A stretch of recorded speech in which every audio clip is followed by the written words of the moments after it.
double introing it because we've done like 7 parts of this, so I figured it's apt to. Well, maybe I was gonna go through every single intro we had, and then I was like, yeah, I'm not gonna do that. It's gonna take a while to do, and people would tune out. So I'm not gonna do that. Anyway, welcome to part. I think I put 54,025 of the conversation. Yeah. But no, it's last night I did a conversation on PSF, and we'll put a link in the description. I'll try to do that during the show or after the show to that conversation and their channel if you want to support them about Cease's debate with Shane. And so I guess I'll just pass it to Cease to talk about that conversation, his thoughts on the conversation or the debate, disagreements, agreements, and then the review of that. We can you can go into that, or we could maybe talk about that once we get in, I guess, into the discussion. So yeah. So I mean, to be fair, I didn't get to see your entire review. I only caught the end of it. Okay, so you didn't see the parts where I talked a lot of crap about you, then? That's good. No, I did not. Okay. I did see. So we'll get into it. I mean, I thought the debate was a decent one. We agreed more than I expected to. I felt like he used an example about hallucination in the debate, trying to compare like kind of what we experience as being right or wrong as comparable to the experience of having a hallucination. That's not really there in the world, but it's something that we can still describe in terms of like feelings and stuff like that. And I thought that was like an interesting approach. I don't agree with it. I think that something like morality is more comparable to something concrete that we can observe in the world, something like health and things like that. And then, so I'm trying to think how we should do this, because the one thing that I remember you saying in that review last night was in response to my claim that moral law is similar to something like gravity. And you were saying, well, if that's the case, it should seem like people shouldn't be able to go against what is morally right. But that's not really the picture I was painting there. What I was saying was that people don't have a choice in the way that certain actions and experiences affects their psychology. I think that's the key issue. Yes, people can choose to act however they want to act, but they're not free to choose how those actions will affect their psyche. The same way, like, somebody can choose to walk off a building. Gravity is what it is, right? It's like you can choose to fall and splat on the floor, or you can choose to not jump off a building and be aware that that's what will happen if you take that action. But you don't choose the outcome there. And my argument is that I don't buy this notion that values are arbitrary and that they rise from thin air like that. Well, so I don't know that I would maybe say arbitrary. Would you say like the set of desires you have out of your control, right, are arbitrary?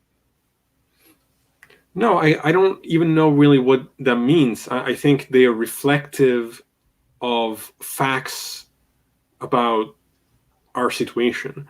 So, like, let me backtrack for a second, because I think this kind of deals with the conversation we had with Lance. Let me just real quick go over the definitions real quick, just so people are kind of caught up with what we've been talking about. Yeah. So moral realism is the position that ethical sentences express propositions that refer to objective features of the world, that is, features independent of subjective opinion, some of which may be true to the extent that they report those features accurately. So, and this is what I tried to bring attention to Lance when he was on. Yeah, because I think we might. So the move I feel like you're gonna make is that I think you're saying it's not mind independent when you give your thesis, it ends up being or attempting to be a mind independent thing.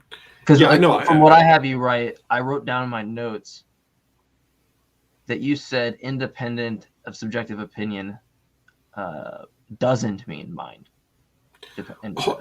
I think for some reason you're lagging. Like I can see your screen talking, but I hear the audio off of the. Gotcha. I'll fix that. Give me a second. Go ahead and respond.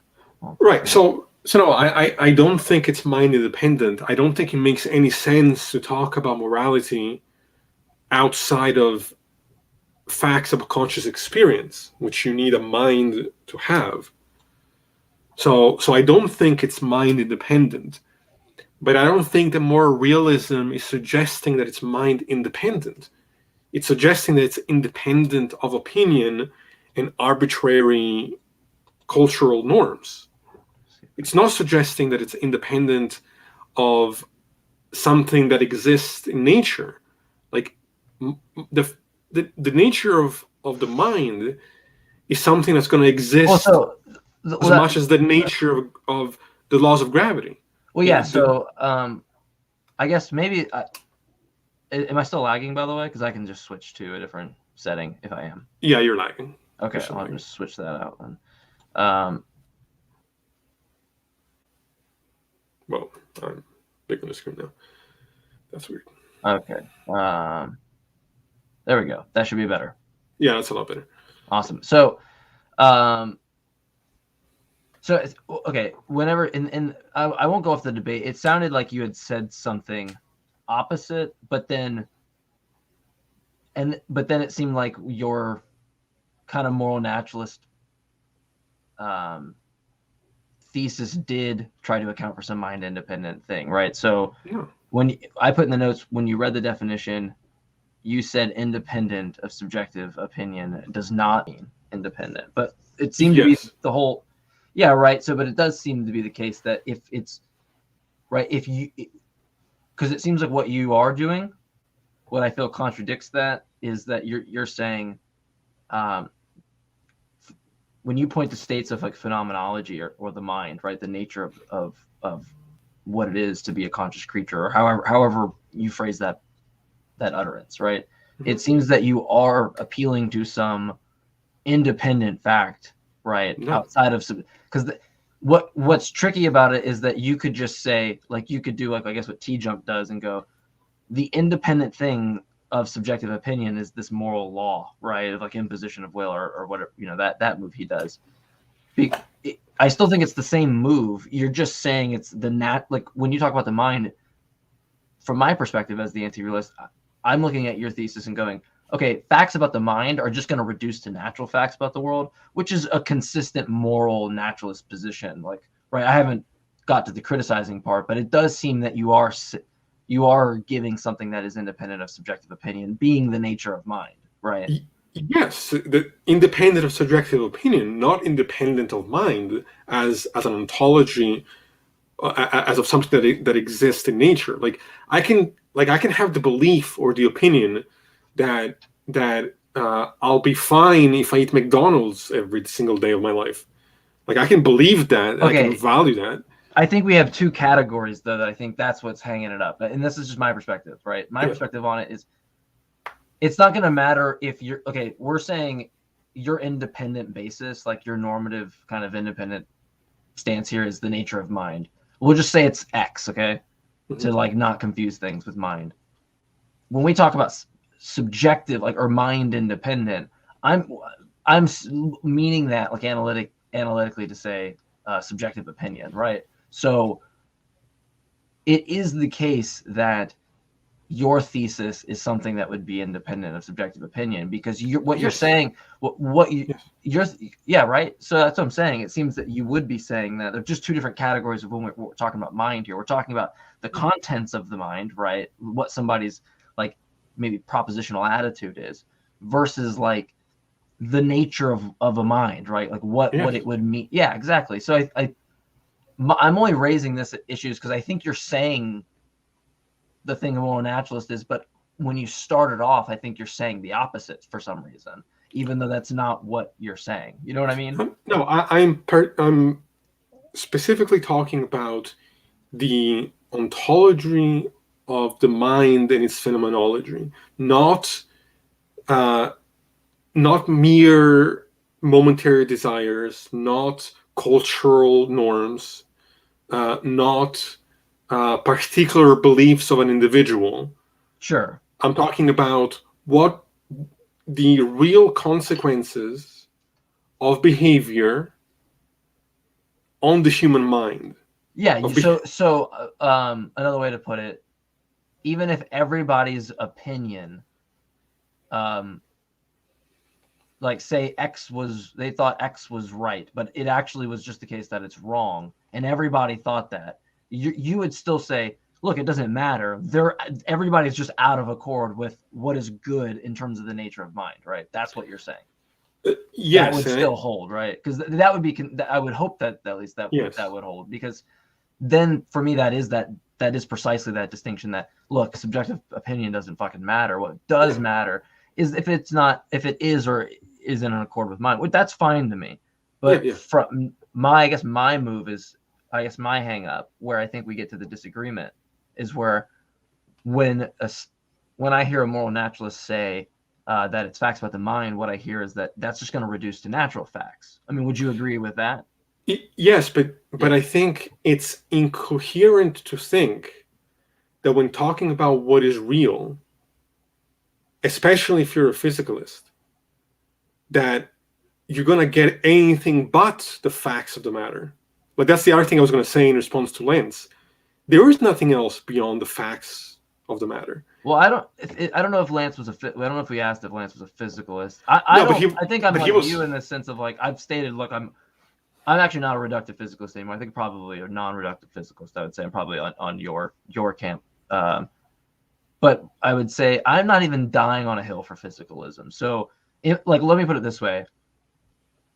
If there's implications of normativity from just purely physical facts, like, I'm willing to swallow that bullet for the same reason on my metaethical position, right? Like, if it's just the case that intention, like if I think intentionality is normative, and I don't think that the physical facts could constitute some intentional states or something like that, right? I'm okay to swallow that bullet. It's actually something that I'm working through now, which is why I would probably say I'm a non-reductive physicalist. But point being is, I'm okay with swallowing potential bullets because it seems that you're saying that these are potential issues to hold as a physicalist, which I'm okay with, but I don't know if it's for the same reasons or not. Well, I think they're potential issues regardless. I think it doesn't make any sense to talk about what is real and then saying X is real beyond the facts that we can observe, like in nature. I don't think that makes any sense. And I think it comes down to the concept of oughts. Like, how can the word... That'll be a good place to start then, yeah. How can the word ought be concerned with anything but goals? Well, that's nobody. I don't think that's a contentious part that me or you're going to have. That's precisely what intentions are going to be about. Are going to be about some aboutness, right? I guess opposed to like, am I lagging again? No, I don't think so. Actually, a little bit. It switched my. Oh, device. It keeps just switching my camera, so I'll you're back. Yes. So But then, but if you agree that oughts are always concerned with goals, there we go. then I don't see where the problem is in talking about what's the word I'm looking for? Reducing moral truths to facts about the world, because then we can look at oughts, we can look at goals, we can look at what do we mean by moral goals, Mm-hmm. and then see that, okay, we have these notions about well-being and suffering. These behaviors will lead to one over the other. So that's what we call moral, the moves that bring us objectively to one end of the spectrum versus the other. And I don't think that we have a notion of goodness a priori that then we're projecting or sneaking into the conversation. I think one of the uses of language is in distinguishing and categorizing phenomena from other phenomena. So when I'm not. I guess I'm not. I don't know if it matters if it's like an a priori or a posteriori identification. Well, I think it matters in the sense that anti-realists or critics of my position often tend to claim that I'm sneaking in some arbitrary definition or feelings about well-being, like the question of, well, why should we value well-being, or is well-being good? Well, I would assume it's yours would be under some a posteriori identification, right? Like it's not that you. I don't think you would take it a priori. I mean, it could be a consideration. I would assume that you, especially as someone that might lean as an empiricist in some ways. Good and bad are simply descriptions of experienced states. So now, yes, I'm not claiming to have access to all the states on both ends of the spectrum, but I'm talking about in a general way, on a general level. I have an experience of what it's like to live a better life than a worse life. It's not that I have this concept of better and worse existing on its own in a vacuum. It develops through the experiences that I have in my life. And because what I'm saying is that the nature of our mind is shared, it's not relative from person to person. Having things that we are passionate about, having positive relationships in our lives, following certain conduct in through those relationships are things that are going to be beneficial to everybody involved. So I guess there's a lot of angles here that don't. If you agree that like normative facts hold some reference to standards and goals, then I guess my question, right, as the anti-realist, to know that it's not some subjectivist thesis that I could also just adopt, is that from my standpoint, how do I know that it's like right when I do X and X results in me maximizing well-being, that also satisfies the independent standard of goodness, right? Like how does that? The independent. Right, because that's what it would have to do under that thesis, right? It seems like it's one thing to just say like X maximizes well-being, and then you go, okay, well, by what standard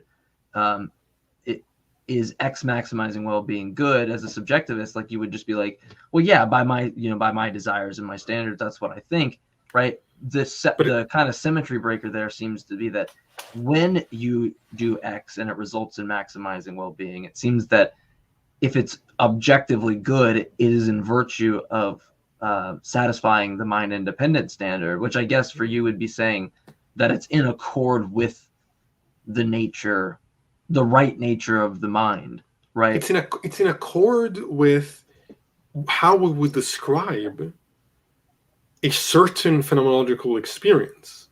Okay, so again, it's not going to be mind independent. It's not going to be independent of our experience. It's going to be in our experience, but it's not going to be something as But wait. Now I limited feel like we're as going back on that though, because I thought it would be independent of the experience, right? no, it's independent. I feel like that's what we said earlier when we say like it wouldn't matter if everybody's experience was out of accord with it. They would. You're confusing two things. You're confusing opinions and experience. You're confusing like what somebody might believe will lead them to a certain experience versus what actually leads them to a certain experience. So this is why I try to make the distinction between someone believing that they can eat McDonald's every day and be healthy, and the actual experience, independent of that belief and opinion, of eating McDonald's every day and seeing what it does to your body and state of mind and health.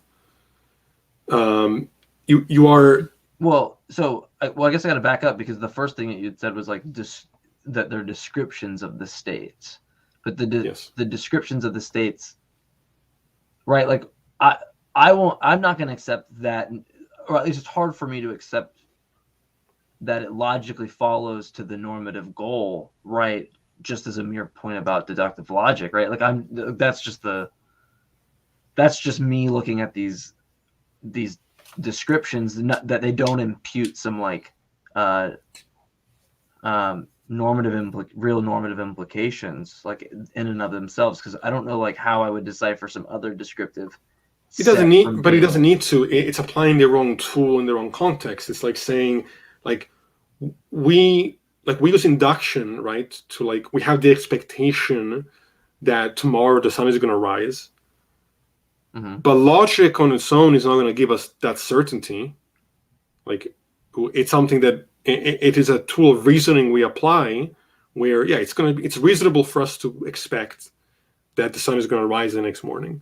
It's reasonable for us to expect that when we do the same scientific experiment for the millionth time, that it's going to have the same result, but we can't be certain of that. I'm not saying, yes, logically, but I can say the same thing there. It's like, well, why should I value logic in the first place if we were to play that game? That's fine. Like any of those normative goals, like I don't think there's a categorical thing. It's just if look. So I guess maybe the distinction there is going to be like if you care about whatever. Like if you care about knowing about the stars, right? Then you're going to care about some science of. But I would say the same thing. If you cosmology. Care, well, that's a hypothetical imperative, right? What I want, I guess, out of the realist is not merely a hypothetical imperative. I want a categorical imperative, right? I don't want like. If you buy into this, you should do that, because I can agree with that as a subjectivist. But the difference... if someone shows me like you ought do X, then you bring me to realism. But the difference with the subjectivist is that they think that it is relative to the individual, that it's subjective to the individual, and it's just about opinions and desires and cultural norms. Yeah, I'm saying that that's not what I'm saying. I'm saying that it's something deeper than that. It's about the nature of the mind, which is independent of those factors. And that, yes, of course, we have to buy into if we care about this goal. Well, so I was going to say, like, if I'm hearing you right, like the most charitable perspective of like formulating that, seems like you're saying, clearly, even if there is a categorical ought that you ought do X, like there's still the conditional of like if you just want to do it. I get that, but I'm saying merely from a standpoint that even nested within that, right? Like nested within my attitude or towards the proposition. Right. Okay. So let me phrase it this way. That's just would be irrelevant to the fact that nested within that there's a categorical ought. Let me phrase it this way. It's beyond just like existentially. If you could experience the states on the spectrum, you would necessarily prefer one state over another. That is also what I'm claiming. That it's not a matter of mere, like, yeah, people can have desire to do drugs, in like a momentary desire to do drugs, right? But if they could have access to the experience of what it's like to live a fulfilling, healthier life, and what comes with that. So I guess I'm confused why that wouldn't, and not that I don't agree with that value assessment, but how would that not beg the question against a view that's right contradictory to that, just on face value, right? Clearly there needs to be the independent thing to like adjudicate which one's the right one. The independent thing is so again, because the nature of mind has both of those elements to it. No, the nature of mind. I would agree from a subjective standpoint. I would prefer one stance over the other, and I think most people would. But I think all those things are going to just be tethered to reasons that we all have and share. I don't know that in and of itself is going to reduce to independent. I think that's the only thing that's needed. The nature of the mind is simply the spectrum of experience, and so on the spectrum of experience, given that those states are not arbitrary and entirely relative, and the fact that those experiences have an intrinsic nature to them, the values that we're going to derive from those experiences are also not going to be relative the way that I think the non-realist is assuming they could be. I think that the difference in moral opinions about what to do and what to value is not because people can actually value drinking poison till they're dead. It's because they're I think usually confused as to what will actually lead them to a higher state of well-being. So they think they're doing the right thing, and in the off chance you can find somebody who says, I truly don't care about my experience. Like, I'm okay with needless suffering of that kind. That's fine, but you couldn't then apply that to be the category of the moral any more than you would say that someone who doesn't want, who just says, I don't care about being healthy. Like, here's the definition of health, right? I don't care about that. I'm going to eat or do whatever I want because that's the goal I've set in my mind. That people can have different goals and they can have different values. The distinction is between a moral value and a moral goal versus a non-moral value and a non-moral goal. Yeah. So I guess my problem, right, is like whenever you go into like these ideas of, right, I guess everything that's being said there, right, is I always use that word, but right, it's just gonna relate back to some desire of someone, right, like as opposed to some I guess this is where I struggle, because the whole idea of it's incoherent to me to have some like, would it make sense for you, like if it was just some possible world where like the standard of goodness just happened to be like some evil action, right? Like, would it make sense like to be in accord with like, right? Like you would disagree clearly, but I don't know like in virtue of what you settle the disagreement, right? Like how would you point to that thing if it's just the case in that world that is to be in accord with the good, even though right, your opinion, your reasons tell you otherwise, right? No, but I'm not talking. But this is why it's not a matter of opinion. I mean, it may be true that we would intrinsically desire one state over another. So in a sense, yes, there is a level to which this is still tethered to desires. But it's more than just a mere desire, because people can have desires that are immoral. They can have desires that are destructive. Mm-hmm. Like, it's not just about what somebody feels in the moment. It's about the long-term consequences of behavior on the psyche. I mean, this might help clarify what I'm saying. Begin to Know writes, since your job is to decouple notions of well-being from opinion, this is where you keep failing. Gives an example of an objective ought, an action that will take the world to a better place. Okay, so here's an example. Rape is objectively wrong. Why? Because we can examine the effects that a behavior like that has, not just on the victim, but on the perpetrator as well. We can expand that to the notions of serial killers. Can we stop right there? Because I agree, but what's the commonality in those? The The commonality is that it relates back to reasons relating to people's desires and minds and attitudes. Why would you expect? Values. But that's the only. Why would you expect anything else beyond that? Precisely. That's what the subjectivist is pretty much saying. Like, why would there be? What would it mean for there to be some reason outside of desires and minds? Right. Yeah, that seems to be the only thing that you would. But the subjectivist. But the problem there, the difference is that the subjectivist is approaching it in a way that makes it seem like any desire and any value is on equal grounds to any other desire and any other value. Like we're all gonna it's almost like they're saying the phenomenological experience there is gonna be identical. Like I can desire like if I desire to hurt. No, I'm not saying it's identical. What I'm saying is just that, right? Like like I've used this language a lot, and Lance says it the same way, right? I might have stolen it from him, but I think it's a really good way to say it, right? In those cases, what are the reasons, right? They're just tethered to some desire, right? It does in those both cases. I don't see like us pointing to like it does get it muddier because you're kind of saying the nature is. Right, the independent thing is the mind in and of itself. Yes, and the intrinsic, which I try to like say that's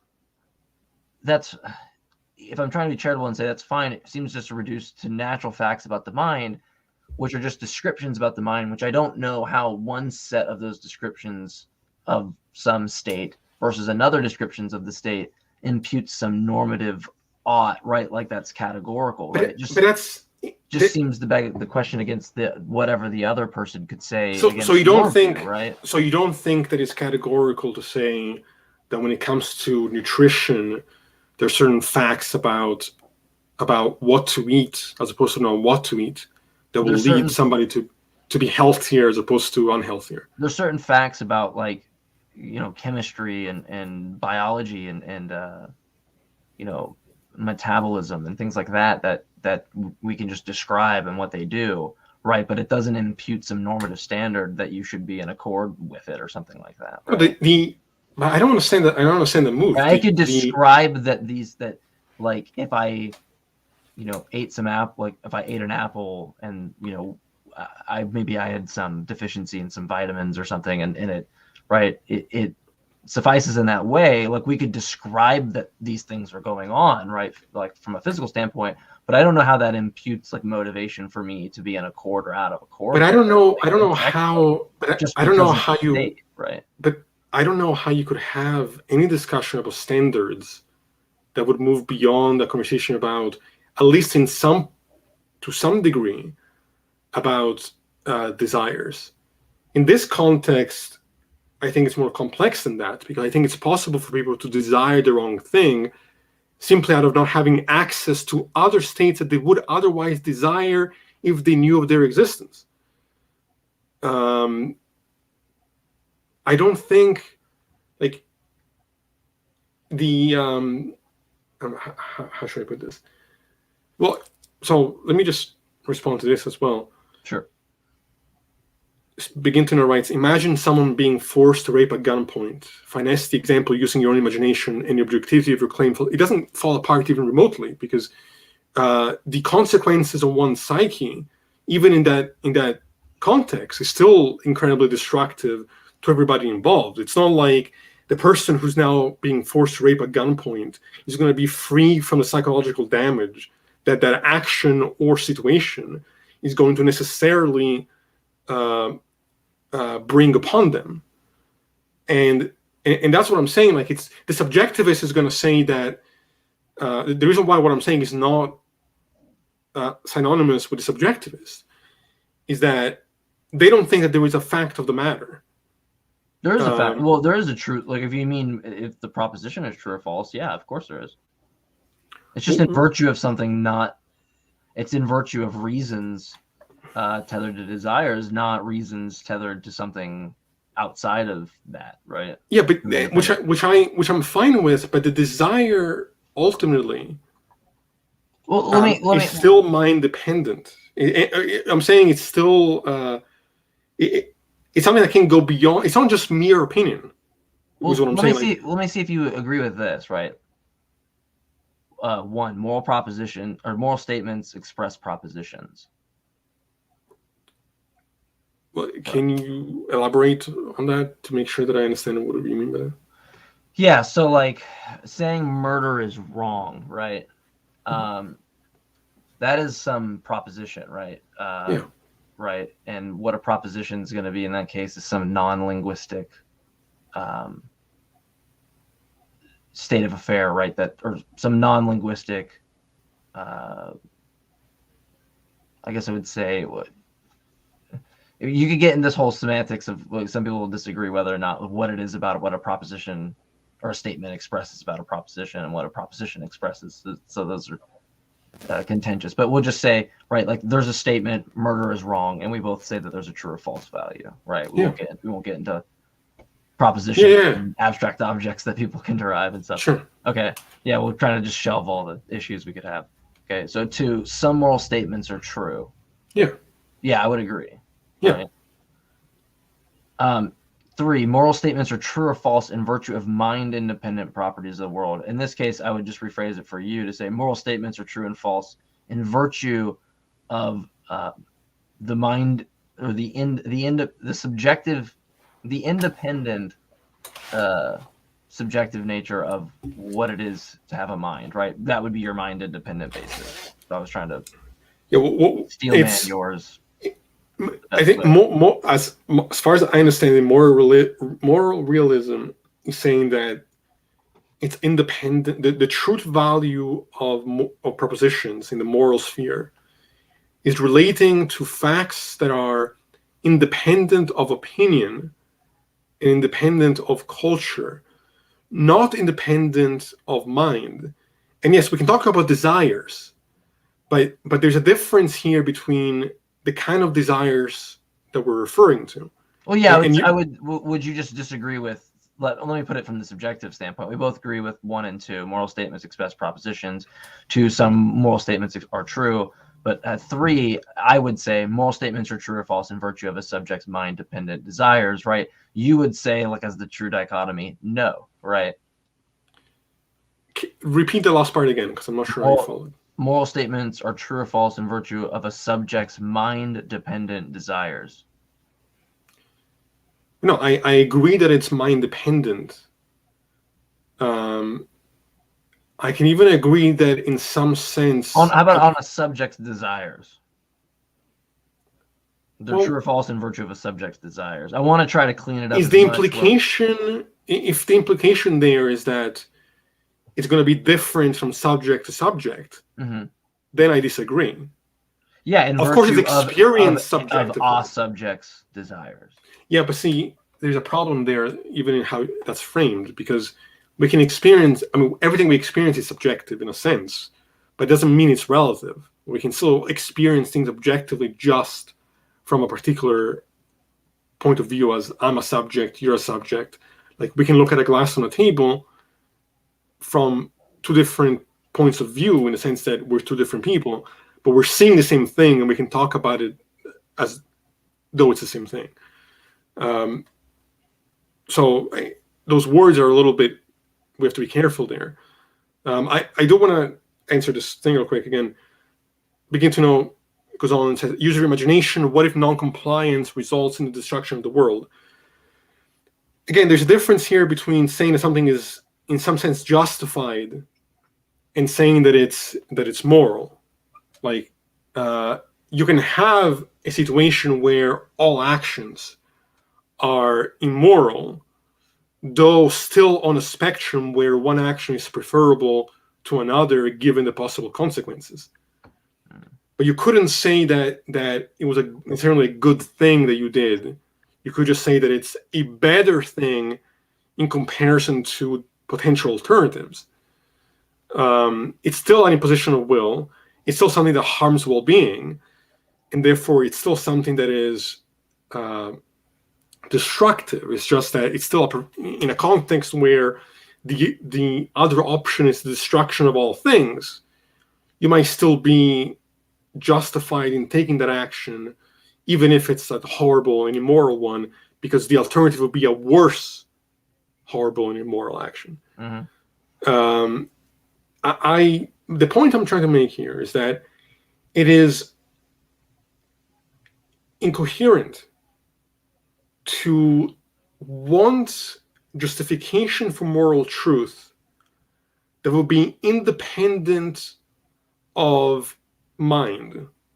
I agree with what you're saying, that it has to be dependent on the mind. But being dependent on the mind doesn't mean that now everybody's value is on equal footing than the next. The argument I'm making is that if we were to take any conscious being and provide them with the experience of the entirety of the spectrum, we would intrinsically and necessarily value one state over another one as a mere phenomenological fact of the matter. I need do you know what begin to know means with that? Because I don't know what he's referring to on. No, I don't understand that. He says your moral I know begin to know doesn't really like to be boxed in categories, but would you be able to give begin to know's position potentially on metaethics, or no, just for a background? Because I'm not that it matters. I'm not positive, because okay. I think generally he agrees with me. I think that was like a quasi-realist or something. Yeah, I don't know what he means, but your moral rule has just evaporated, as I think you would agree.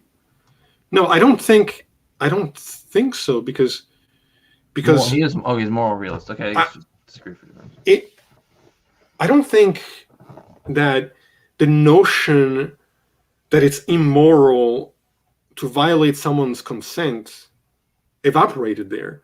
You can say that it's there might be a context where it's still the preferable option, but it doesn't make it a moral one. It's still immoral, period, to hurt somebody. It's a matter of. Well, I guess the question, like for me, always comes down to when someone says it's wrong. Like, okay, it's just okay. Well, in virtue of what is it wrong?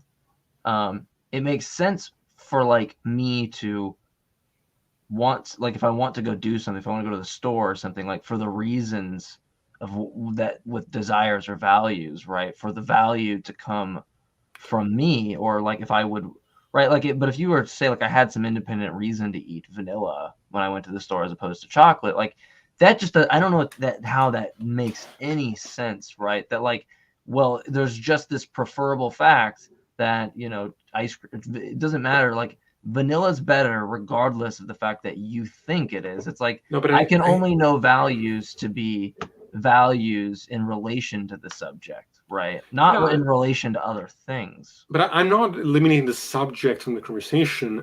I do think the analogy doesn't work, though. I'm sure there's issues. The only property that would be like analogous that I'm saying there is like trying to strip away values from a subject to be in accordance with, and telling them that they're wrong in virtue of some value. It's like they're wrong tell them values wrong in virtue of what you think the proposition is as a subjectivist, and then you can cash out that maybe in terms of consistency. I get there's issues there, but I don't know if that sense morality makes sense. But here's what I'm saying. They're wrong in terms of what they would value if they had the experience of a different state. Like there are certain things that, for example, like mere taste, right?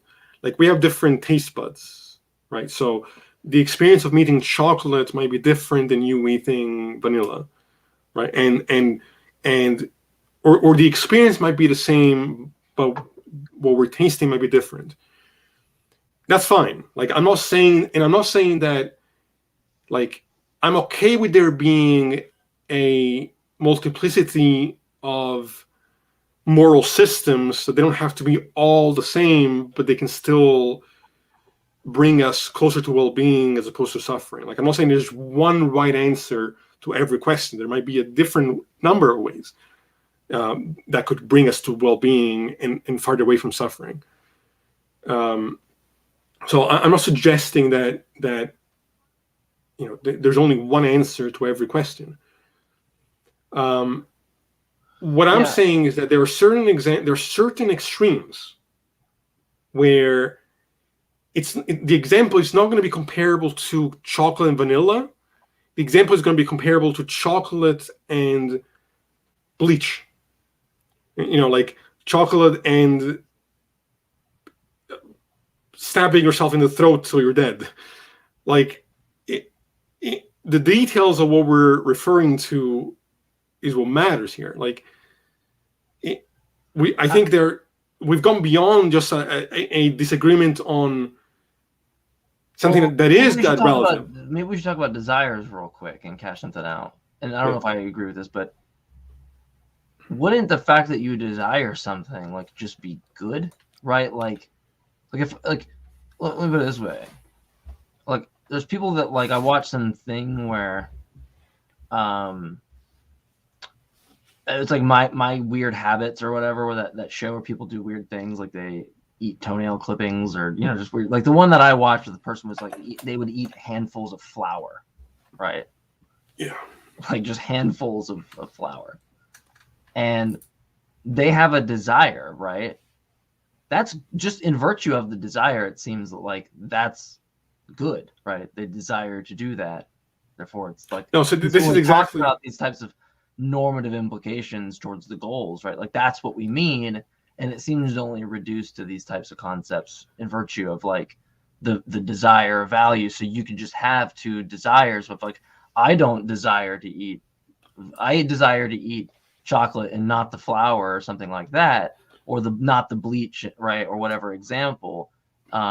And all that to me is going to relate to is that in virtue of the desire, like that's good, right? The dog, it's good when the dog desires. I don't know if dogs really desire things, but if they desire to eat like a bowl of food, right? So that's what's good to them, regardless of like some independent standard. That seems to cash out into understanding of goodness. I don't know like other ways to do that. This is precisely the core of the confusion, and I don't mean that condescendingly. No, I mean I like to identify things. I think this is the problem, is that to diminish what I'm saying to just the mere desire as a general concept is a problem. Because yes, I think ultimately it does go back to desire in the sense that if we took the individual and opened them up to the totality of the spectrum between suffering and well-being, my claim is that they would desire intrinsically certain states over other ones by virtue of what it means to be a conscious being that experiences. So there is a sense in which we can talk about desires in that sense. But it's not the case to say that all desires are equally valid, because there is the spectrum. That's the point I'm making. It's not that we all have these arbitrary desires and therefore these arbitrary goals, and therefore we're all on equal footing. What I'm saying is that let's take all the totality of desires. Let's take the totality of the possible experiences and the individuals that can have these experiences. Let's observe the totality of the spectrum from suffering to well-being, and all the behaviors and the consequences of behaviors that the entire thing includes. And what I'm suggesting is that this vast difference of desires would cease to be. That we would actually, in experiencing the spectrum and observing the spectrum, and what it would mean to experience one thing over another, we would actually end up valuing and seeking and behaving in the same way in accordance to this law. Yeah, doesn't that seem like ideal observer theory though? What do you mean? So like, it seems like you're saying like, right, like whatever would be good is given the fact that like you took somebody out of accord of these kind of concepts and desires to every kind of range of that, and then that ideal observer is going to approve of X, right? In virtue of like, having an array of kind of understanding what it means in the full scope of the nature. Yeah. But the problem is that that's a subjectivist theory. No, because from my understanding, is the subjectivist is saying that it is, from my understanding, it's not the subjectivist isn't thinking about it in terms of there being real. But you're just saying like the subject would prefer X over Y given a state, like an array of things, right? All subjects is what I'm saying, is that all subjects. Sure, but then you're saying like they would prefer X to Y dependent upon reasons that reduce to like to the mind, right? Yes. Yeah, so I guess that's where I'm like, I don't know that it's not that I don't know where a subjectivist would disagree. The difference with this, here, let me look at it again. Because like I get ideal observer theory. I think we're gonna have Max on for this conversation. We got I did this a little later than I anticipated his time frame was. Unfortunately, we'll have him on. I think he kind of subscribes to this theory, but he's also subjectivist. So I'd be interested to see where you guys disagree. The problem, the subjectivist is diminishing it to simply what the individual thinks. I'm saying that it's, yes, we can. How do I phrase this? It's beyond just the individual. It's the shared nature among individuals. So yes, it would be true that you could take an individual, have them experience the whole spectrum, and they would start categorizing their desires accordingly. But from my understanding, the subjectivist doesn't have a method to sort out why certain values are better than other ones. That's the problem. It seems to me that they're just saying that it's entirely subjective. Like it's almost like they're assuming that the experienced nature is not going to be the same.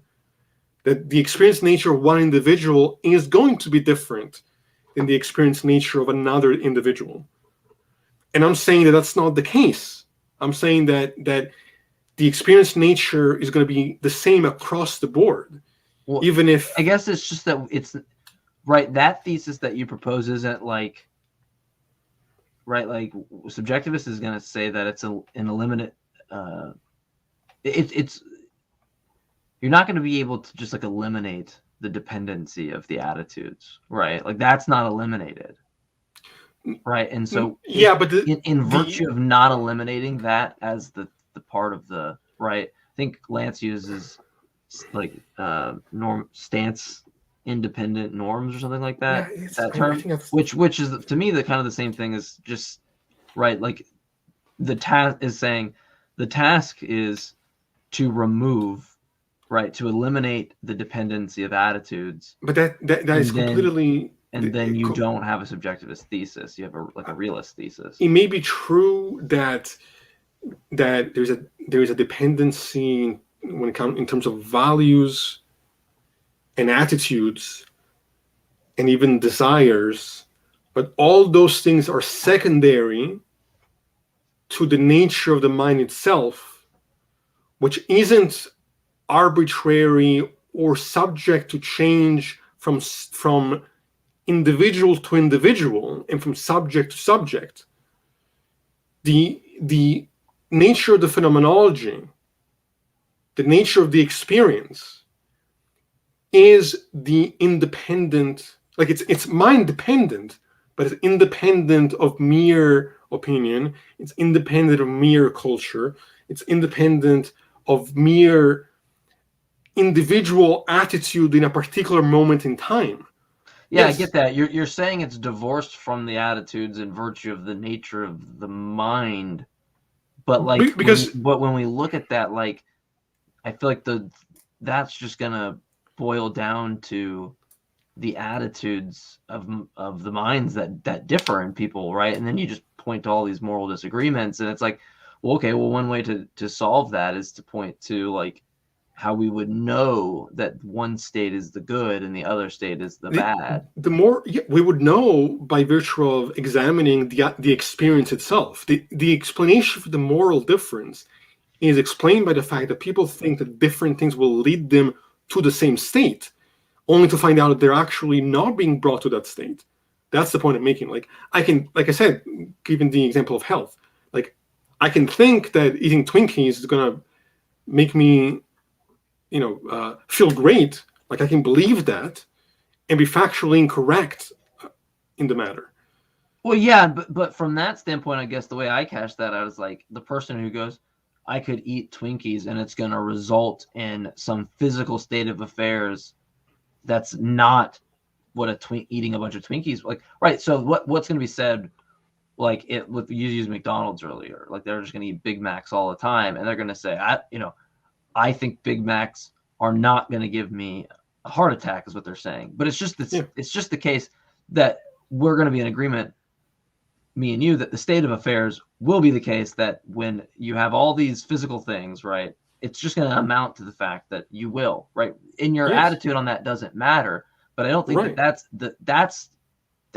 the attitudes towards states of affairs in the world, as opposed to like the normative evaluation on whether or not somebody should care about having a heart attack or not in virtue of doing that, right? That seems to be like again, two different assessments to me.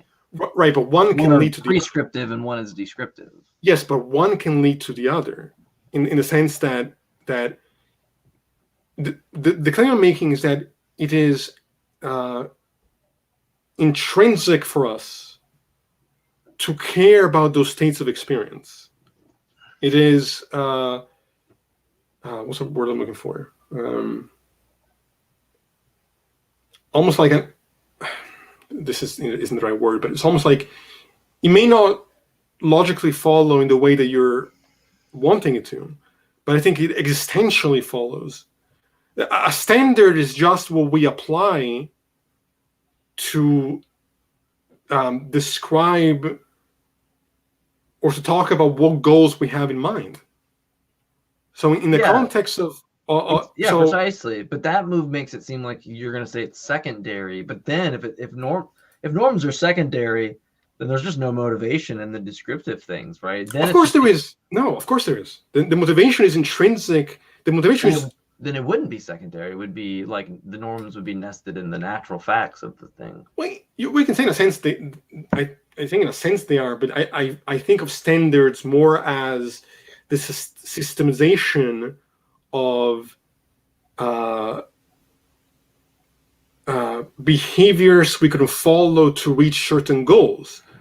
But what is intrinsic, I think, are the goals themselves. I don't think the goals arise from nothing. I think the goals are present as a matter of fact. And so then we can build standards of behavior with the understanding that those standards are what will lead to those goals. But if you want to say, why is the standard itself good, or why is goodness itself good, which is kind of what this, I think, ends up going back to, is you're questioning whether or not the goal itself can be said to be good.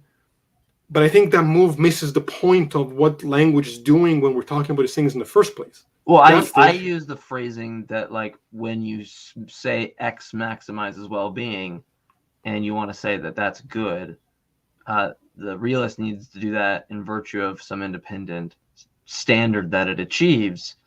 But to me, it's like that. No, that's where we disagree.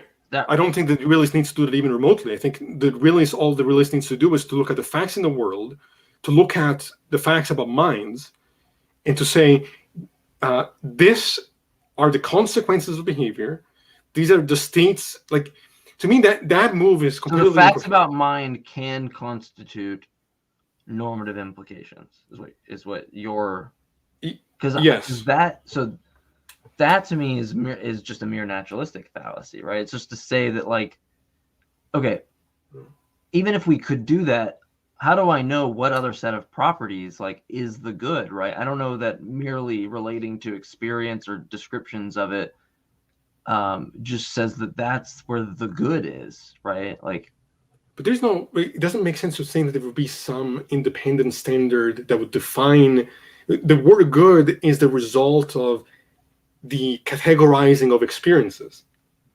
Yeah, but which has a nature. But if somebody just had a different assessment, then that would beg the question towards the view, and the way that to have because that because substantive over the other one is, or to have it not underdetermined is some not any different. No, this is why I brought up the example of McDonald's. It would be there would be no difference between some other person thinking that they have a different definition or different belief in what will give them that experience. But I don't know that being wrong about a state of affairs constitutes that, like, they are in or out of accord with the categorical goal that they shouldn't eat McDonald's until they die or something, right? Like, that seems to just be pointing out that they could be out of accord with what actualizes when they eat a bunch of hamburgers, which is a heart attack. But, like, that is a completely different category than that they should or should not. But you are assuming that it's possible for someone to experience well-being and not value it. You're assuming that it's possible as a matter of just because it's not illogical to state so, that somebody could intrinsically not value well-being and rather value suffering horrendously till they're dead. And I'm saying that values aren't arbitrary that way. I'm saying the values arise from, and yes, it's possible to value the wrong thing. I guess I would bite the bullet and say every single person could just value not suffering, but that would just reduce to a commonality between something that isn't divorced of attitudes, right? When we look at what is the reason everybody doesn't want to suffer, right? The reason relates to the state of mind, right? Which we're in agreement with, but that isn't divorced from what it doesn't need the realist needs. But no, because it doesn't, because the realist doesn't need for it to be divorced from human minds. The realist needs for it to be divorced from mere opinion and mere momentary desire and mere cultural norms. The realist doesn't need for it to be independent of attitudes as a whole, or higher order desires versus if the good exists, right, and the attitudes don't matter, then we would be able to point to that thing, and that thing would be just divorced of the attitudes, right? It's not that they don't matter. It's that the attitudes are something we can observe secondary to the experiences themselves. I'm not saying the attitudes don't matter. Well, they wouldn't matter in virtue of establishing what the good is, right? Because we said earlier, I think you were in agreement, that even if everybody was wrong, like all their attitudes were wrong, they would just still be out of accord with the good, which means that's the only thing we need to But here's the issue. Though, is that even if everybody was right about what constituted the good, that would also in some way be dependent or related to one's attitudes. The attitudes are present there regardless.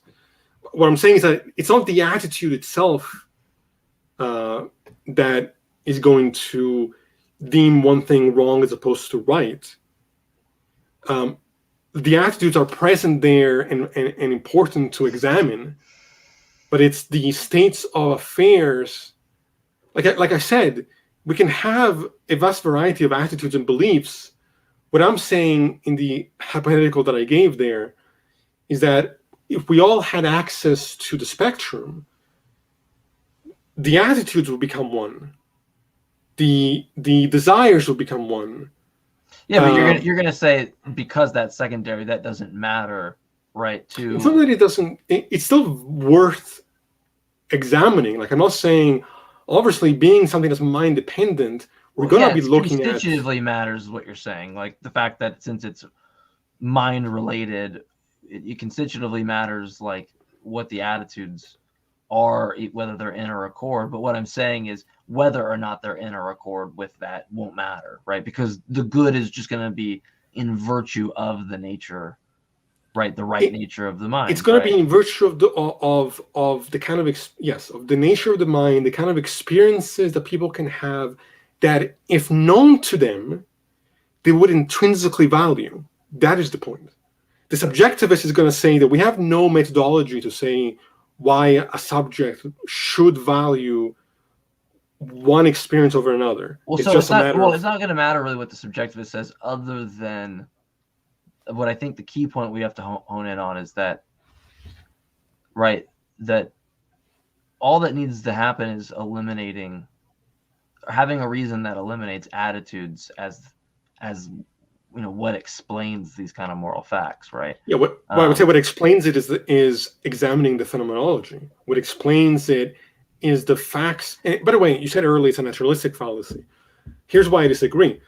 A naturalistic fallacy is saying, well, X is right because it's found in nature, right?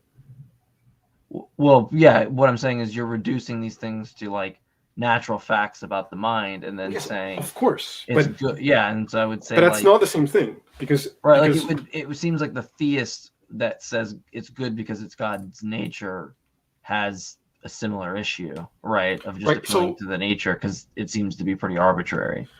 No, so here's the God's nature is arbitrary because they have no foundation to actually. Well, I'm not going to say it's perfectly analogous. I'm just saying that, like, pointing to a nature when it could be contingently different, or maybe not even that issue. But in this case, maybe that the nature of a mind could be contingently different seems to be arbitrary in terms of what the good would be. So here's why I don't think it's a naturalistic fallacy, because in nature we find all kinds of behaviors, desires, and feelings and beliefs. So the nature itself is not going to give us anything, in that sense, because we find all these contradictory behaviors in nature.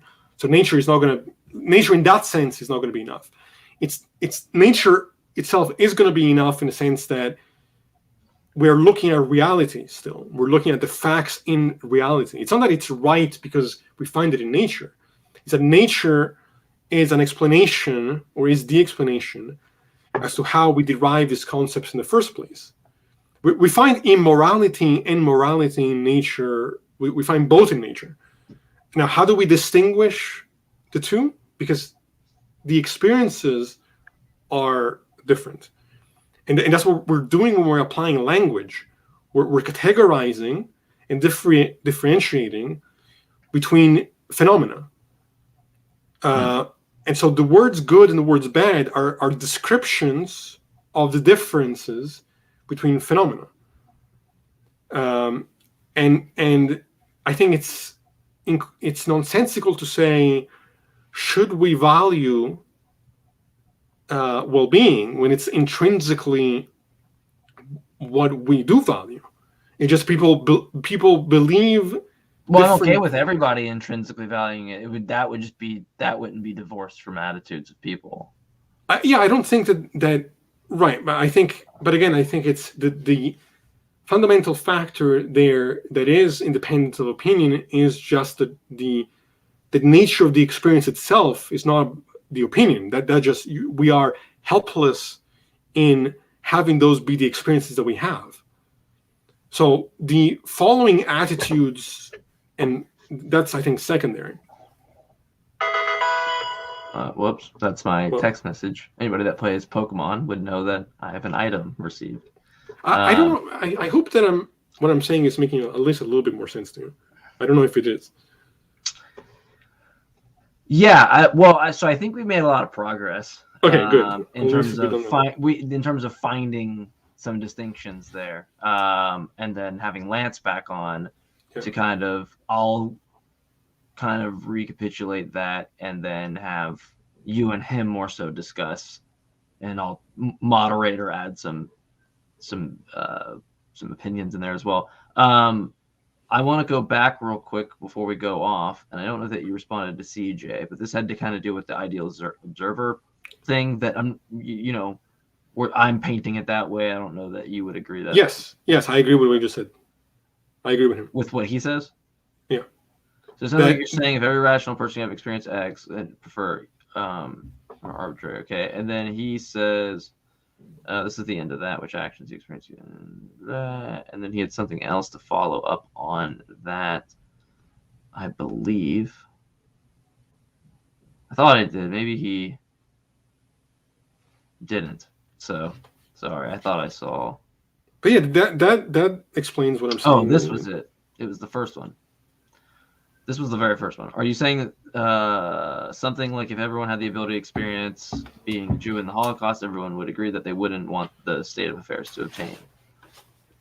Yeah, like going through that kind of suffering isn't something that anybody would want to have by virtue of what it means to be a conscious being that can have experiences. What if a subjectivist said, I agree, if everybody had look, they took an ideal observer theory, which is a subjectivist metaethical theory, and they said that they, given the experience of that, they would agree with that, but then they're going to say, yeah, those aren't divorced from attitudes of people. The fact that we share it doesn't mean it's objective. The universal nature, that's just going to mean that we have shared attitudes. That's fine. Like that doesn't contradict subjectivism, right? Because I would agree. Right. I would say, yeah, if every single person had the experience, even the people that really thought that these people deserve everything that happened, if they experienced it or had a full understanding of it, they would clearly change their mind. But it's only going to be in virtue of understanding like the attitudes, right,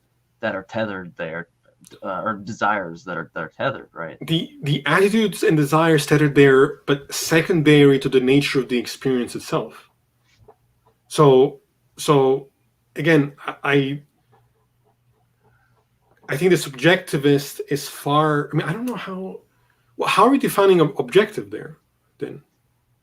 An independent standard, right? That's like, it's just not going to matter. Like, so it's not going to matter about like, even if you so the realist could be presented that same scenario, and it doesn't obtain that every person agrees, right? But the realist, that makes no issue for the realist, because they can say it doesn't fucking matter that you were shown this experience. You're still just out of accord with the categorical odd of what you should do. You're just still out of accord. I don't care about your attitude, right? Whereas like the subjectivist in that thesis can go, yeah, every single person can agree, but that's just highlighting attitudes, right? Tethered to minds, right? But the issue there is not what makes it right. There is not just the attitude. What makes it right, the attitude is secondary to the experience and intrinsic with the experience, which is still something that is like, I'm not sure what. I think that example for me helps out a lot, because it kind of points out this thing that scenario is not going to matter really for the realist, right? Like every single person could be shown that example, and then they could be like that everybody deserved that, right? They could, and that be the wrong, like me and you would agree that's wrong. No, but the realist is gonna go, look, like I don't care if every single person doesn't agree. They're just all out of accord with it. Subjective opinion doesn't matter. They're just all wrong. Well, subjective opinion doesn't matter. Yeah, but I'm right. Exactly. But I'm not. But that's not. Matter. So no amount of it will matter. No quantity of it will matter, because it has no relation to what matters, right? Which is the independent odd. Every person could be out of accord with it. But you are confusing mere opinion with observable facts about the experiences that then they would have feelings about. Like, mere opinion doesn't matter for the realist, but the nature of the mind and the content of the experience and the potential view from the individual those experiences does matter. Like you're conflating two things there. Opinion is just opinion. Like I can have the opinion. Well, that no, I don't know that I'm conflating it. I'm just saying, like, I think you are. What I'm saying, I guess, is, I guess it's the case that I would say, I'm trying to formulate it. If moral realism is true, I guess I won't formulate it that way. I'd have to sit down and make sure I did an if and only if. But let me say that when we give the example of a hypothetical of, like, if it obtains that every person agrees that X was wrong, given that they kind of see, right, this whole scenario of seeing the nature of everything there is to know kind of about the scenario for them to make the judgment. My point is that none of that will matter for the realist, right? Because all of that is hitting the target of whether or not those tethered desires or people's attitudes care about it. Where the realist, if they're consistent, should go, I don't give a shit about any of the attitudes that people have. No, I just care about, like, what matters about the attitudes is whether or not they're in accord with the ought. That's what matters with the attitudes. Yeah, every single person universally disagrees with the ought, so they're just all wrong, right? Realism would still be true in that possible world. Every single person would just be wrong. I think you are to some degree misrepresenting moral realism there. I don't know how, though, because it would be true, right? Like, I think I guess I'm going to make a claim that every single moral realist should agree, right? If they care about their realism, every moral realist, at least that defines it this way, should, the kind of standard metaethical view, if it's the case that every single universal opinion agrees, or every single universal opinion doesn't agree, whatever array you have of opinions has no effect towards the thesis that it's either that those opinions, whatever the set of array of those things are, right, whether they all agree, don't agree, or there's a mixture, there's a 50%, 60%, whatever it is on either side, it's only going to matter if whether or not they're in accord with the good, but it won't matter. But that doesn't make sense, because being in accordance with the good is still going to be dependent on the experiences the minds are having in the first place. So I agree that the attitudes will matter in virtue of whether or not they are in accord. What I'm saying is that none of that will matter for the realist to make the case, right? In every single possible world that we could postulate a different set of opinions, it won't matter. The realist could still, in all those possible worlds, make the case just by offering the independent thing, right? Yes, in the sense that other opinions could be shown to be wrong as far as the consequences of those behaviors, not bringing about the good. So in that sense, yes. I'm not really sure what begin to know means in terms of what you have been saying. Yeah, I'm not exactly sure. So maybe you could elucidate on that for us. No, I'm actually slightly confused as well. Yeah, I am confused. Essentially, I'm just basically just saying, and at the beginning, I was trying to parse that out towards, like, saying what it sounds like you're doing is you're taking a mind independent thing, which is the nature of mind, and it's irrespective of subjective opinion. Right.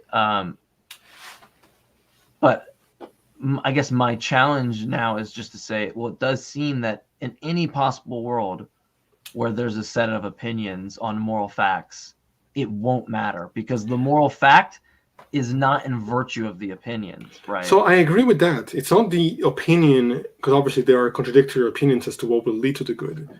So it's not the opinion that matters. But obviously, everybody involved, given the nature of the mind and experiences, are going to have feelings about the experience itself. Like, what does it mean to value an experience? It's still going to be tethered to desires in some sense. It's still going to be tethered to values, mind-dependent values in that sense. Well, it could be the case that intentional states and experience are normative in and of themselves, but that's a different kind of philosophy of mind perspective to go down. But yeah, like I'm not saying that it's about the agreement of opinion. I'm saying that it's what makes it moral or immoral is just the facts of the matter, like what leads to well-being as opposed to what leads to suffering. But then it's obviously the case that people in that spectrum are going to have desires and feelings secondary to having those experiences. Like it's not what makes it necessarily right or wrong, but it's still important to examine that. Like, well, yeah, from like a second, I would get the secondary thing, right? But it's not going to matter. So, like CJ puts it this way: the moral realists are usually defined in the literature. Would dictate that the inter-subject agreement or disagreement isn't going to be the truth maker for the moral fact, right? Sure, but to value well-being in the first place is something that is experienced. Well, from so the subject. I guess there's one way to say it. Clearly, morality is going to matter in virtue of like conscious things existing, like that. Right. That's fine. Okay. I guess what's being said is that the opinions of the agents won't make any primary like headway or any work. They're not going to provide. It's not part of the framework to establish, right? Because we can list all of these desires, right, that are tethered to the way that to minds, right? What's going to substantiate the claim or make a substantive realist claim is to provide those things divorced from that, right? That's so do you say that it's just not going to matter in any possible world what the set of opinions are ad infinitum, right? It's just going to matter in virtue of whether or not the attitudes will only care on the propositional attitudes will only care or matter if we're trying to assess if somebody's good or bad, right? So do you agree? Opinion is X and that's not in accord with Y, therefore it's it's wrong. So in that case, do you agree? Because I don't think I disagree with anything you just said. Do you agree that calling an experience good as opposed to calling an experience bad, in virtue of the nature of that experience and facts we can observe about the mind in relation to those experiences, where is the problem in doing that? Where is the... Well, are you saying where are the problems of looking at just the facts about the mind, like in general, the nature of the mind?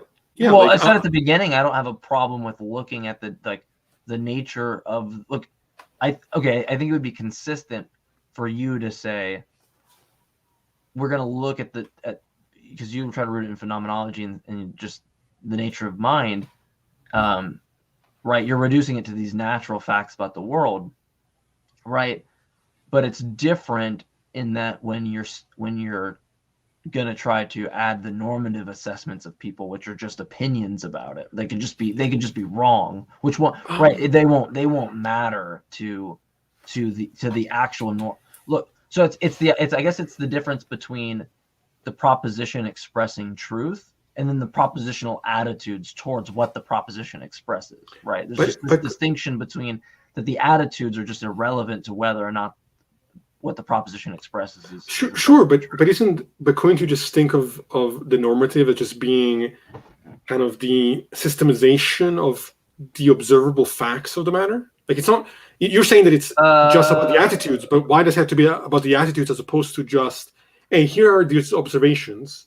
This is what is meant by good and bad in relation to phenomenology. Mm-hmm. So to reach these goals that we intrinsically care about, this is what we should do. This is the steps that we take. It's on... Where is the... it just seems to be a hypothetical imperative.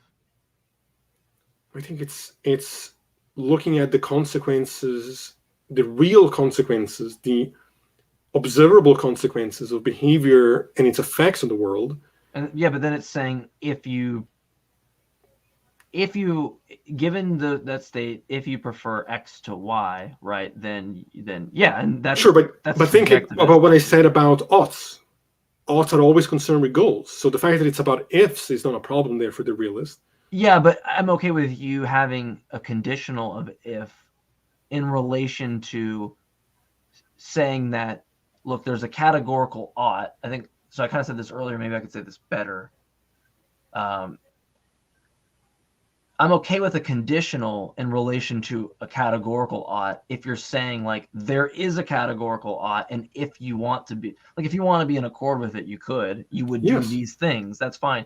But inside that, I just want to strip everything away and look at just there's a categorical ought there, right? Because I don't really care about the propositional attitudes that relate to whether or not someone's in accord with or not with it, because that's what the subjectivist is already kind of doing. It's this new thing, right? It's this no worries about the propositional attitude towards it, right? It's going to be that categorical ought that's nested in your, because you have a conditional, which is, if you want to be in accord with the categorical ought, then you should be in accord with the categorical ought. And I'm going, let's take out the redundancy part because that doesn't matter. Let's just look at the categorical ought. It's nice and clean because that's part of the picture in that conditional.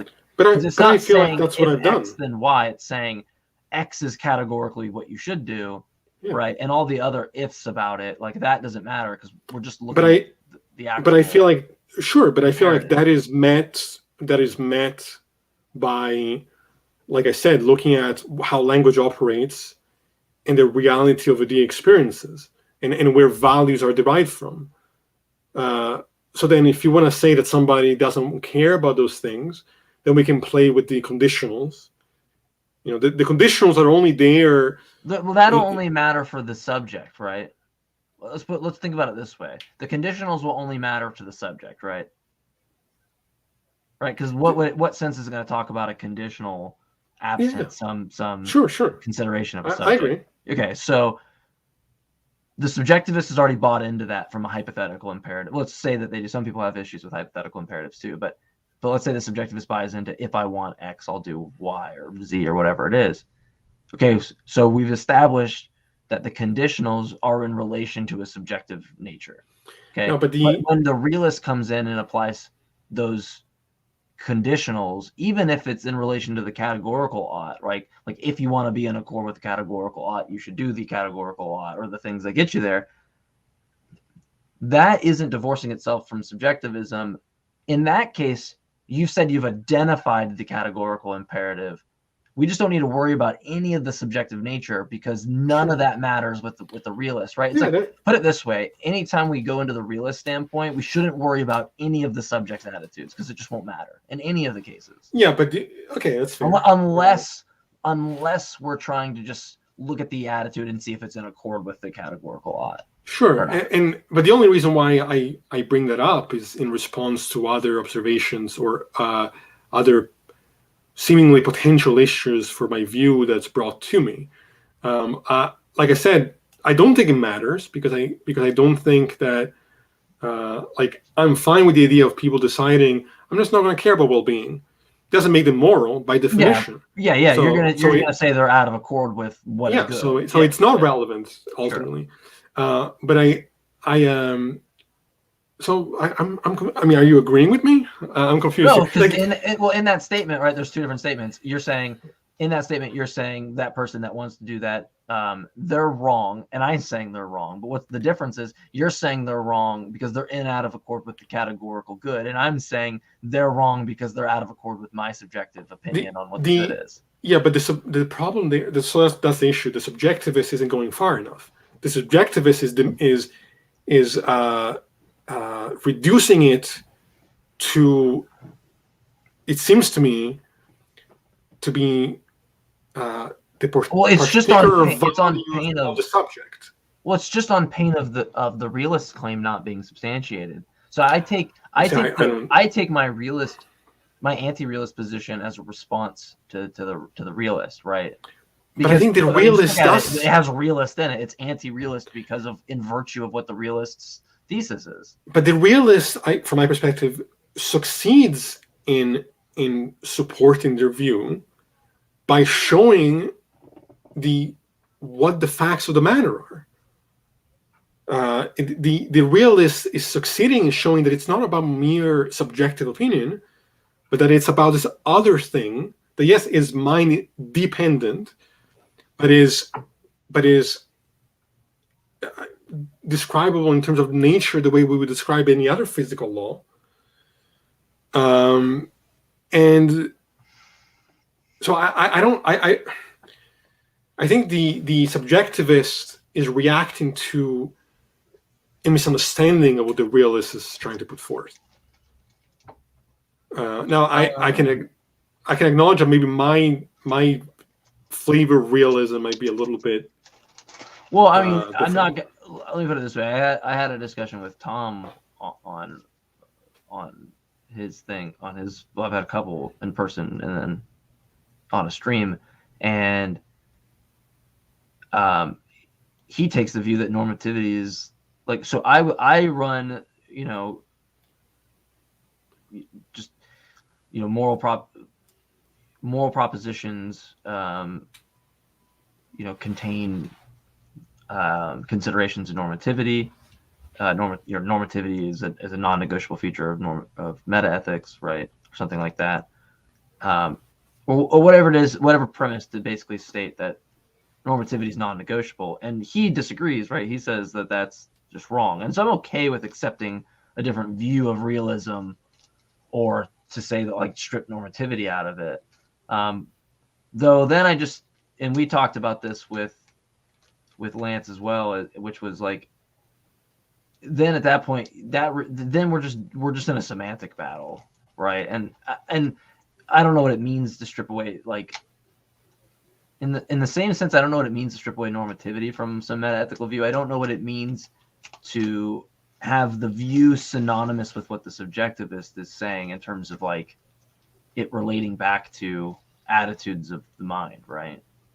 Like I said, the subjectivist, I think, is looking at the wrong thing ultimately. They're reducing it to mere individual desire in that moment. I'm reducing it to something that is universal about the nature of the mind and experience. So as far as like normative claims, that's just a systemization of behavior based on wanting to be in accordance with the law that's resulted in observing that those are the facts of the matter. I don't think that the subjectivist and what I'm doing is the same thing ultimately. Well, so let me respond to this real fast. So Begin to Know says that the subjectivist is confused about morality, but I think it depends on personal opinion. Well, it's like, look, I mean, when we talk about more discussing morality or metaethics, it's not going to be the problem from my perspective. It's not the problem of the anti-realist. That when we talk about, look, when we cash out these things, they only make sense in virtue of the attitudes.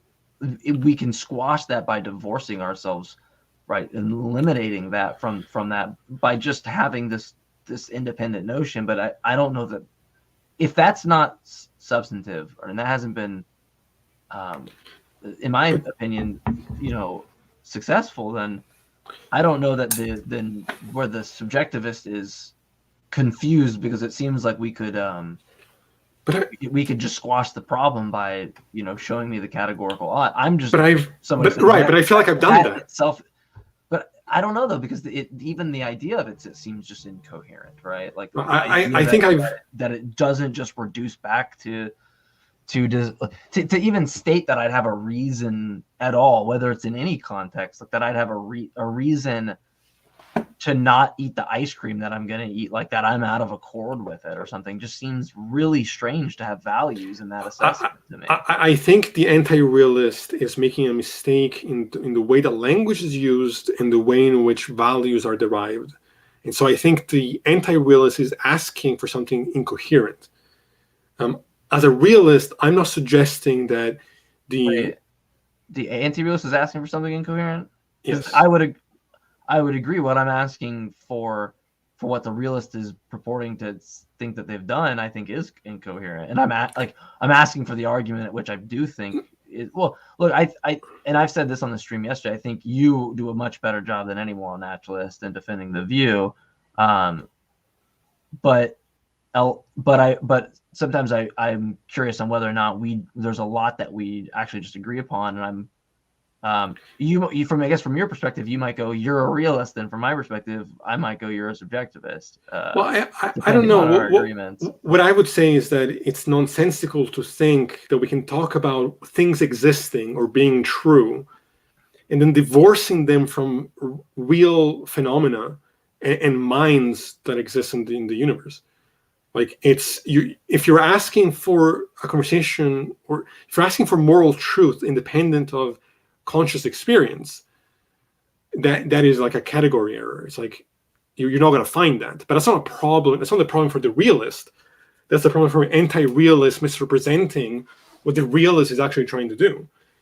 And in recognizing, well, I don't know though, because a lot of moral naturalists or realists will point to some natural law, right, which would be independent of conscious agents, right? It could be in accord with conscious agents or have an effect, but it would be independent of them, right? I mean, I have some dependency relation, but like I could have some dependency relationship with some particular, but like, I'm not, in and of, you know what I'm saying? Like, it seems that for me, the foundation is the consciousness having the experience and what constitutes that experience in relation to other experiences. You remove minds from that equation, and you lose all of that. So I don't understand. Well, I get that in the sense of the secondary implications of whether or not like they're in accord or out of accord with the good once we've established that. No, but more than that, even how we define the good, how we are arriving at distinguishing the good from the bad is entirely dependent on having the capacity to have those experiences in the first place, which are dependent on minds. That doesn't mean that this becomes relative. It doesn't mean that it becomes a matter of opinion or mere subjective, momentary values that change from individual to individual. Like, a realist is just saying this exists in reality, and I can give an explanation to where this exists and how it exists. Well, we've been going on for almost. Well, I was gonna say that might be a good place for us to stop, and we can cut back in there. Hopefully, maybe I can have Kane B on. I'm in the works trying to get Kane on, and have him kind of get his opinion. Yeah, I would love that and then you guys can have a conversation, and then as well as having Lance back on. Last time Lance was on with us, and I already told Lance I was extremely exhausted and perhaps embarrassed with my own performance on how fucking exhausted I was. So we'll have him back on and respect his time better this time coming forward. But also, go ahead. I was gonna say maybe we can bring Begin to Know back as well. I'd be curious to see what he means by this. He says that both of us are thinking about anchoring objective oughts to individual moral bits. It's not the sum of absolute moral bits. I'm not sure I understand what. I'd have to. I'd love for him to unpack that a little bit.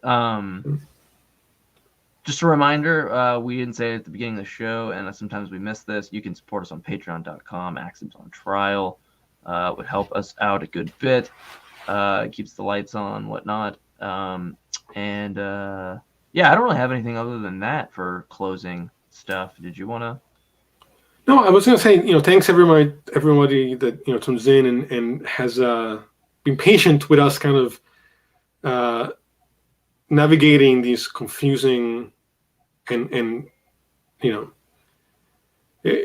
I hope you guys are enjoying the content, I guess is what I'm saying. I know it can be a little bit I don't know how to even say what I want to say right now. Sure. It can feel like kind of like a heavy thing to sort of sort through all this semantics and what is it, how we're defining these words and what we even mean and all that. Sure. Yeah, 100%.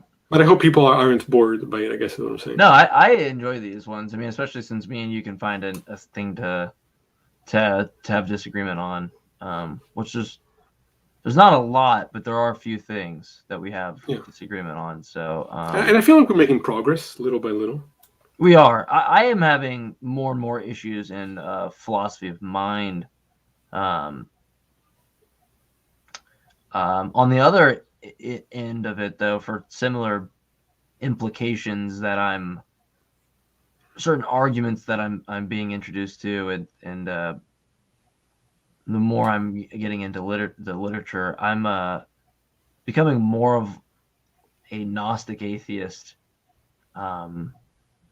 I think that I've ever become. So, Really? but on the other sense of that, I'm more open to positions in philosophy of mind than I ever have. Now being, probably a non-reductive physicalist as opposed to a reductive one.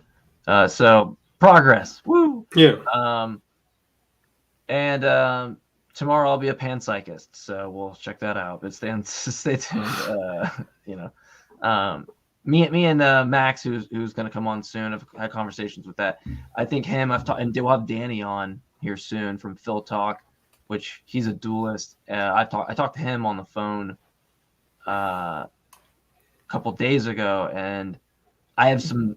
His views are completely bizarre to me. Well, so I actually have concerns with intentional states and normativity that I've talked to him about, been in conversations with, that I actually agree with. So there's implications that I have, which I would love to have us three in, that I want to kind of see what makes sense between the two of you, and then add my own thing in there. So we'll see what that. Real quick, because I forget, what does qualia quietism refer to? I've heard the term before, and I'm blanking on what it means. I think it would be some type, like, I'm probably stabbing in the dark here, but right, I think it's gonna be similar to like his stance on normativity, right? Like virtue of maybe discussing it, maybe some like form of fictionalism, I guess. That qualia is a fiction? I don't know. That sound. I don't know. I wouldn't want to say he's like an eliminativist or something. I don't know. I'm also kind of not really sure about implications on those. Because I think I don't know. I'm not sure what the term means. I know that Daniel Dennett takes a position that qualia. Yeah, he's an eliminativist, I believe. That to me is the more ridiculous than God, as far as I'm concerned. Like that viewpoint is insane to me.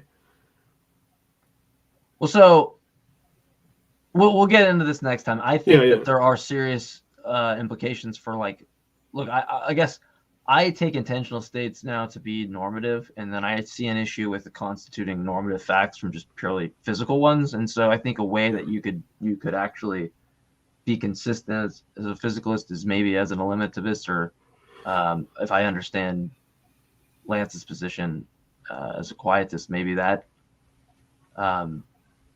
ties up some loose ends there. But when we have Danny on, I know that he takes that seriously, so maybe we'll discuss it with him and see what he thinks. Yeah, I think it's a serious consideration if you take that point about deduction seriously, which I do. So, but yeah, let me. Well, CJ, if I could steal, I don't know if I could steel man it, but I would say it's gonna do with the fact of, like, when we talk about desires, beliefs, hopes, right? They're intentional states. There's this aboutness that's goal oriented. It constitutes some normative kind of evaluation there, right? And so the idea is that the physical facts simply, similar to, like, the is-ought, right, aren't going to just constitute the normative implications, and thus physicalism wouldn't be able to account for it. Essentially, is kind of, I think, the view is what I would. I just gotta. What I would think is kind of where he's at. That to me, I mean, I'm excited to have the conversation when it comes. I don't think there's anything more, and maybe you'll change my mind. I mean, I meant to actually ask Lance about kind of the whole normativity thing I said in regards to philosophy of mind. So this is interesting, because now I kind of get a peek at that. Unless I'm confusing with something else, but from my perspective, the idea that the qualia is an illusion is the most nonsensical thing I've ever read in philosophy. Like, there's nothing to me that's more nonsensical than that. But we'll see how that goes. Yeah, I mean, I'd be interested in the arguments and then where you disagree. All right, well, so we're gonna hop on out of here. Maybe I leave you with a modus ponens argument. If you like Axioms on Trial, then you will like and subscribe. You do like Axioms on Trial. Conclusion, and you should like and subscribe. So, all right, guys, thank you. Take care, everybody. Again, I'll leave this up if you cannot spell. Patreon.com/Axioms on Trial. We love you. Peace out.